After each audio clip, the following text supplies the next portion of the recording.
Okay, so in this video, assuming that it's recording the way it's supposed to, because I didn't hear a beep or anything.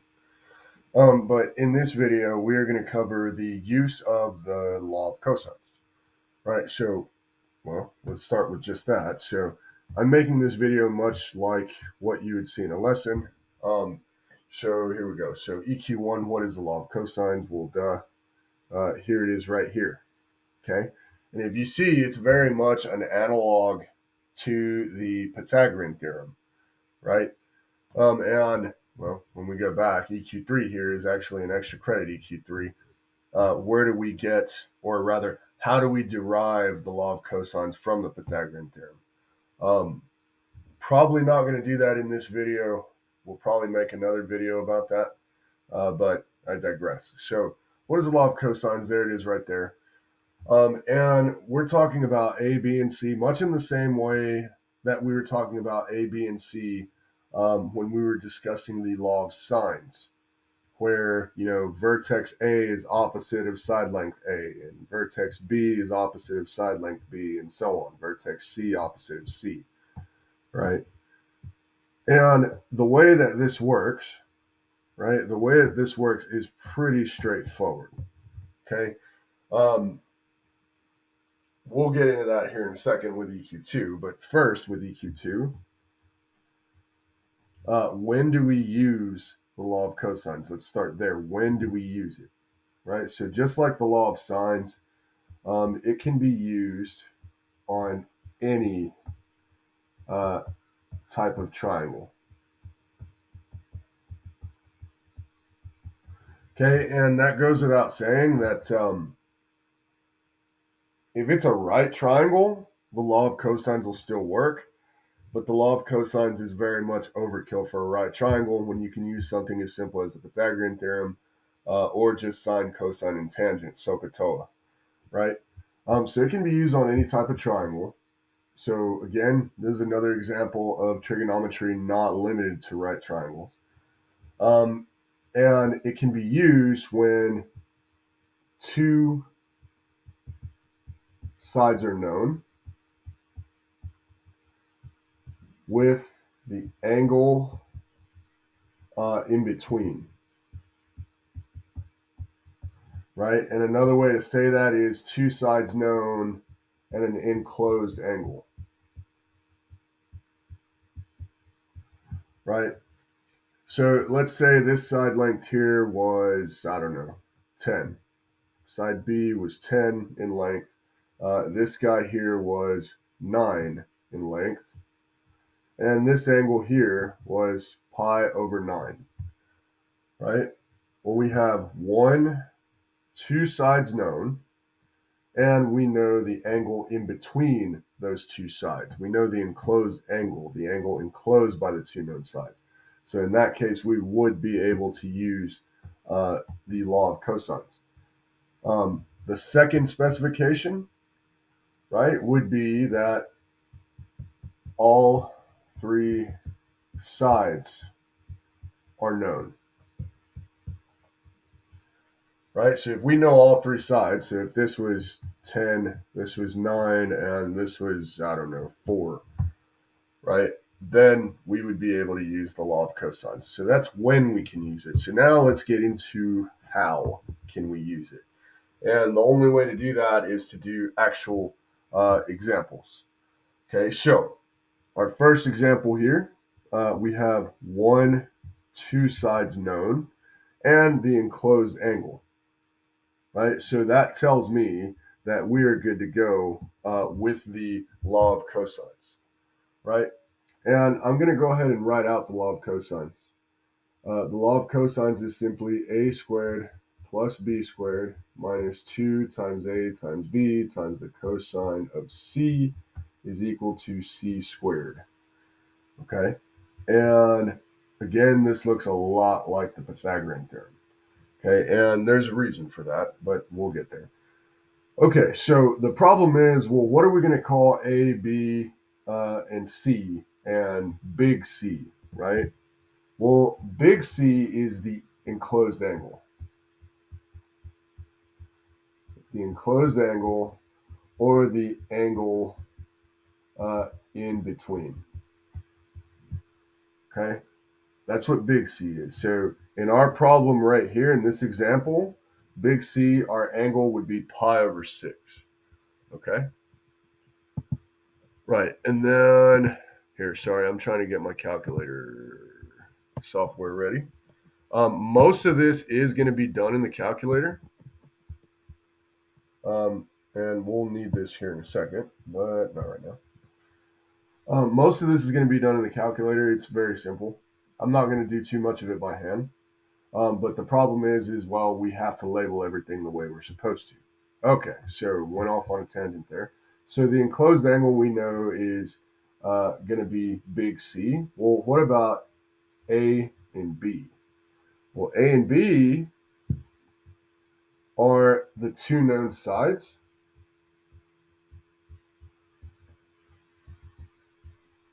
Right? And they actually enclose the angle.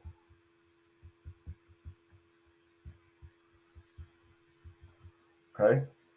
The two known sides that enclose the angle, and that includes this A and B over here, the two known sides that enclose the angle, in this case the 15 and the 13 are enclosing the pi over 6.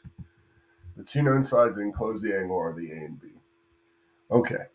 Last thing is, well, what is little c? This little c squared over here, right? Well, this is the unknown side opposite of uh, the enclosed angle. So the enclosed angle is pi over 6. Opposite of that is the side length c. Okay, so now that we know where everything's going to go, well, let's just plug into, this is just a formula we plug into. Let's just plug in, right? So we've got a squared plus b squared minus 2 times a times b times the cosine of c. So that'd be pi over 6, right? That's this guy right here. Is equal to x squared for us. Okay? And I mean, it's that simple. It really is that simple. So let's go ahead and do the math real quick. And I'm not even going to do any of this by hand. I could. It irks me to not do it by hand, but yeah, I know how you guys are. So let me make this skinnier. I guess I can't. Okay, so go to calculate. First thing, well, we're in radians, so let's make sure we're in radians. I am.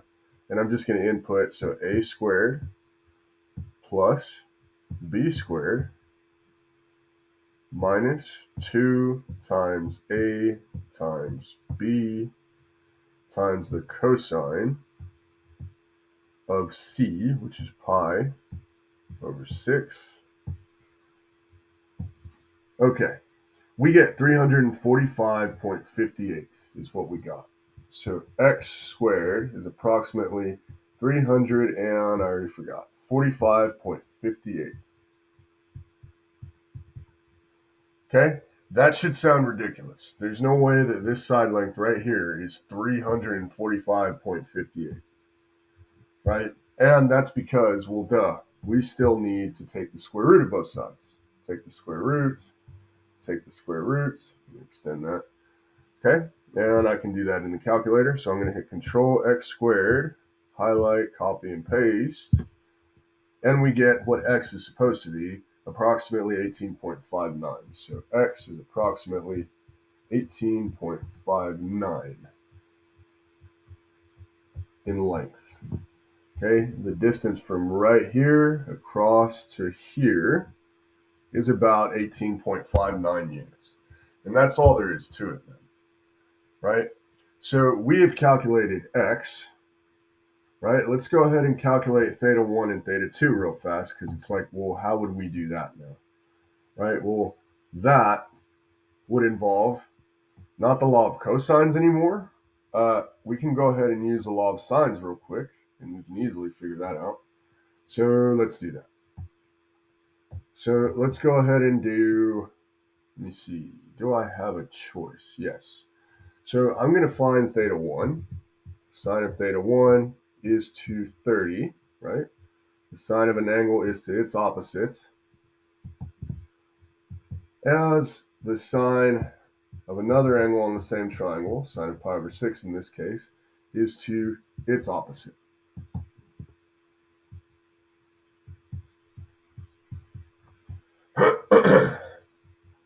Okay, so I'm going to go ahead and multiply both sides by 30.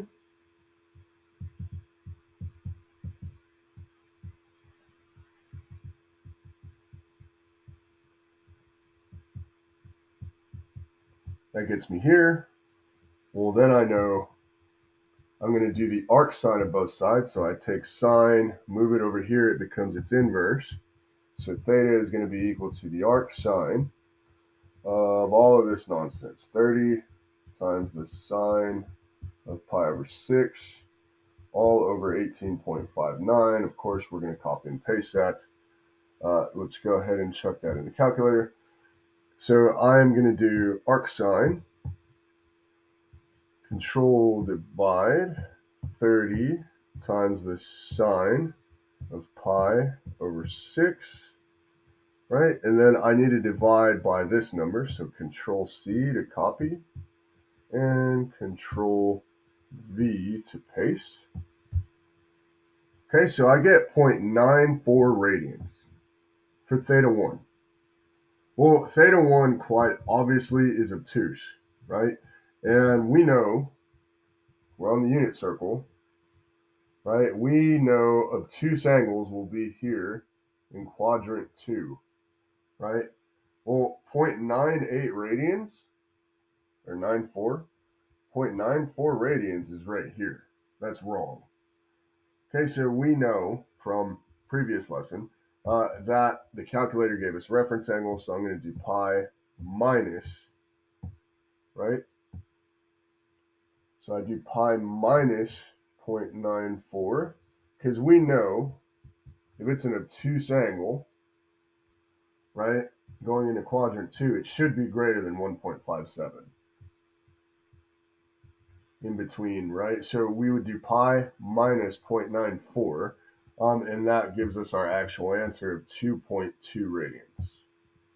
Okay, so theta 1 is 2.20 radians, right? And then we can add that to pi over 6. So I'm just going to do plus pi over 6. And I'm going to do pi minus that. So that's going to give me my last missing angle, 0.42 radians. Okay. So let's try using the law of cosines again in another example. So we're looking for all three of these angles, right? And we see that we know 1, 2, 3 sides on this triangle. Okay, so what does that mean? Can we use the law of cosines? And the answer is yes. Okay, so because we know all three sides, right, we can still use the law of cosines. The question is, well, how is that going to work if we know all three sides? So a squared plus b squared minus 2 times a times b times the cosine of angle C is equal to c squared. Okay, so there's a second variation to the law of cosines, all right? So let's go back to EQ1. So this law of cosines is to find a missing side. Okay. However, there's a variation to the law of cosines that looks like this. Angle C is equal to the arc cosine of c squared minus a squared minus b squared. All of that divided by negative 2 times a times b. Okay.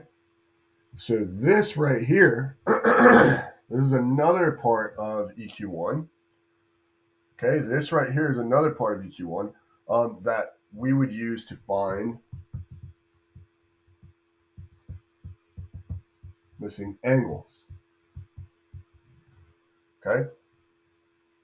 So that's really two formulas for the same law of cosines. It's really the same formula. We've just done algebra to move things around, but all the same, right? So all that we have unknown is these three angles, right? So this variation of the law of cosines is borderline useless to us right now. So we're going to use the variation of it that helps us to find missing angles, namely when we do the arc cosine of c squared minus a squared minus b squared all over -2 times a times b. And all these letters still represent the same thing. Okay, so big C here is still considered the enclosed angle. Okay, and we can also think of it as the angle we're looking for.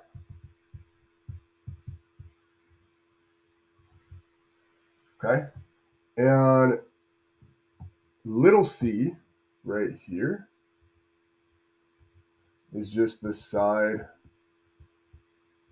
opposite the enclosed angle.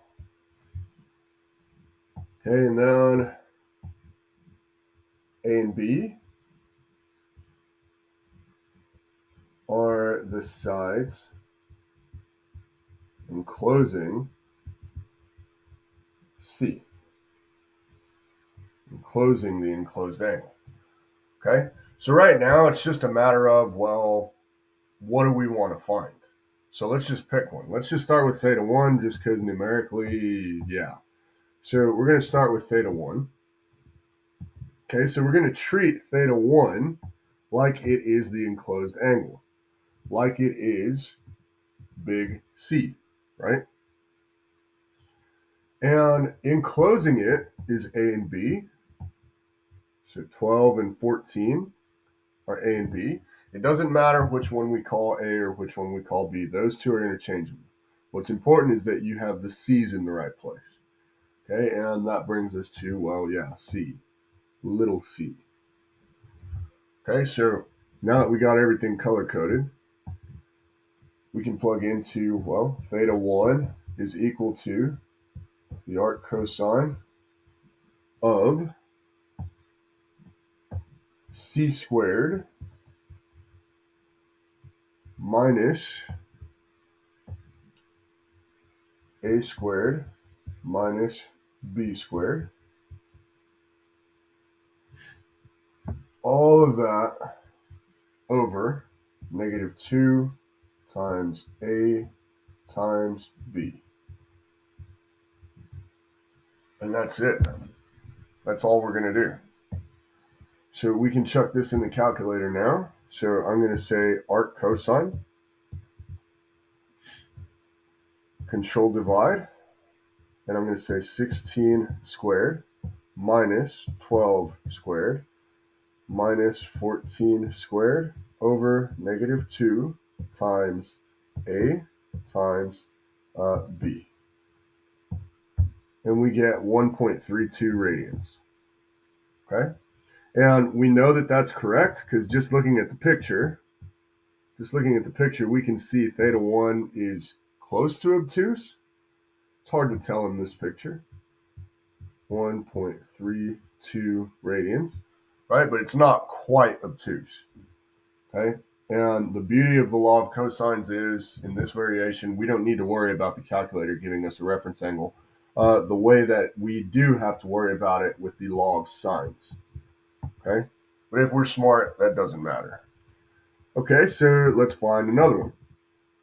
So now let's find, let's say we're looking for, I don't know, let's say we're looking for theta 2 now, right?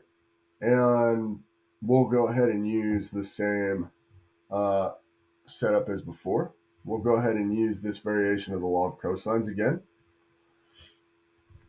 Okay, so that means our enclosed angle is going to be theta 2 is equal to the arc cosine of, so that means now C is opposite of the enclosed angle, so C squared minus, so then A and B are the ones enclosing the angle we're looking for, so minus A squared minus B squared over negative 2 times A times B. And there it is. We check this in the calculator now. So arc cosine, control divide. We're going to say 14 squared minus 12 squared minus 16 squared. All of that over negative 2 times 12 times 16. And we get 1.01 radians. Okay? So theta 2 is 1.01 radians. That means we just have theta 3 left. And to find theta 3, we don't need to do anything fancy. We can just add and subtract from pi. So let's do that real fast. So let's move this over here. So I can easily just, the 1.01, just hit plus, answer plus. So it's doing 1.01 plus our previous answer, 1.32. Enter those together. And we're going to do pi minus that. And whatever's left over must be our missing angle. And we have 0.81 radians. Okay, and again, we know that because all three angles on a triangle add to pi radians, right? Just in case anyone forgot. I didn't do anything magical there. Okay, one last example, and we'll call this video good. So this third example, we're being asked to calculate the length of x and the measures of theta 1 and theta 2. Okay, so we see that we know two sides, but we do not know the angle in between. Okay, we also see that we're missing a side. So, based on our rules from before, right, law of cosines would not be the way to start here. The law of cosines would not work here. We would have to use the law of sines instead. We would have to set this up starting with the law of sines. So, sine of pi over 3 is to its opposite, as we would have to go with theta 2 first. The sine of theta 2 is to its opposite. Okay? And we would cross multiply from there, and we would do the arc sine and so on. But yeah, that's really going to call it good for this video. So we saw an example where we could use the law of cosines to find a missing side length. We saw an example where we saw several examples where we could use the law of cosines to find missing angles, right? And of course, we see, these are the specifications necessary to use the law of cosines at all, right? So to do a quick recap, there's two laws of cosines, kind of. There's two variations of it, right? There's the one to find the missing side lengths, a squared plus b squared minus 2 times a times b times the cosine of c is equal to c squared. That's for sides. Side missing, we'll say. Okay. And you also have the variation where we're finding a missing angle. So the missing angle is equal to the arc cosine of of c squared minus a squared minus b squared, all divided by negative 2 times a times b. Okay, and this is when an angle is missing. Okay, then we went over the rules, right? How/when. So how, it's pretty simple. You plug into the formula. When, also pretty simple. When you know two sides in the enclosed angle, or when you know all three sides. When you know two sides in the enclosed angle, that's where you're going to use this variation. When you know all three sides, that's when you would have to use this variation, right? And then as far as EQ3, I'm going to leave that for extra credit. I'll let you guys struggle on that, but if you absolutely are interested in how to derive the law of cosines from the Pythagorean theorem, feel free to come by after school and we can definitely look it over. All right, that does it for this video. If you have any questions, let me know. Goodbye.